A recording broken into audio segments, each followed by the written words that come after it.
So Ben, finished a little block of white ball cricket now, heading down to Lords and then a red ball game at Chesterfield. How do you and the coaching staff and the players kind of approach that changing format? Well, ultimately it's a shift in mentality.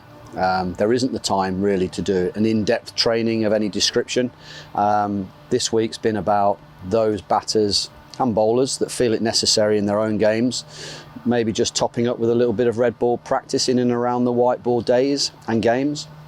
I think from a batting perspective, it is very much about the top 2 inches and understanding what your strengths are, what we've done well as a batting group and what we've done well individually in those 4-day games that led into the T20 block. I suppose the biggest thing for batters is that kind of shift in mentality of going to be positive every ball to protecting your wicket. Yeah, it is, but there's also a benefit in red ball cricket from actually looking to score, looking to be have intent in the way you bat, because it also puts you in good positions and most likely the best positions to defend and leave a ball from. We've talked about just trusting our defence. We need to do that more against the red ball, to balls basically that you're not going to score from. I suppose you look at our side, David Lloyd and Aaron Donald are examples of guys who are positive in whichever format they approach it.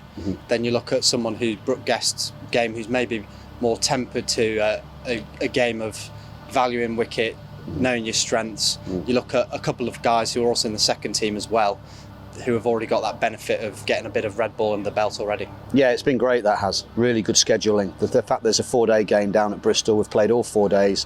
It looks as though there's been a really good run out in all 4 innings for all 3 disciplines there. So that's ideal for those that come into the squad for Lords on Sunday. Those guys that have been in the white ball, we'll talk about their tempos and what an innings looks like and how to construct an innings through a red ball game, just to jog their memories, because it has been quite fast and furious for the last few weeks with the T20 cricket. I think the biggest thing for me as well is for those individual players to understand, the ambitious players, those that have the drive and determination to be at the top of their game, want to be multi-format cricketers. So the challenge is to make sure you're at your best in all formats, and it shouldn't be an excuse, the fact we've played T20 cricket going into a red ball block and then back into white ball. It should be a challenge that they're all really welcoming and wanting to get stuck into. Look at the bowlers, Ajmal, Shahzad's repertoire with the guys there.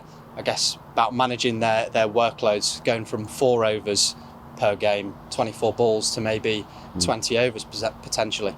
Yeah, it is. Yeah, and that's something he's done very well with the guys this week, has managed to get the bowlers that need their workloads to be higher, ready to go into that game. So I presume it's not such a shock to the system for a bowler. I can't really speak for the bowlers how that feels, but yeah, that's right. And also knowing that selection will be a big thing as well, making sure we've got the right balance of team to play in that first game on Sunday. And as well, Sunday really doesn't get much better of places to play at Lords. I mean, brilliant. Obviously, unfortunately, probably not where we want to be in the county championship, but a great place to maybe go and get our first win of the season in the red ball cricket. Yeah, and that's something that Mickey's spoken about as well. We can chunk the season down quite easily with these breaks, with formats. It could be we approach this as if it's the start of our season, and we hit the ground running. We're full of energy. We come out of a white ball block and into a red ball block, looking to take the opposition on and throw the first punches.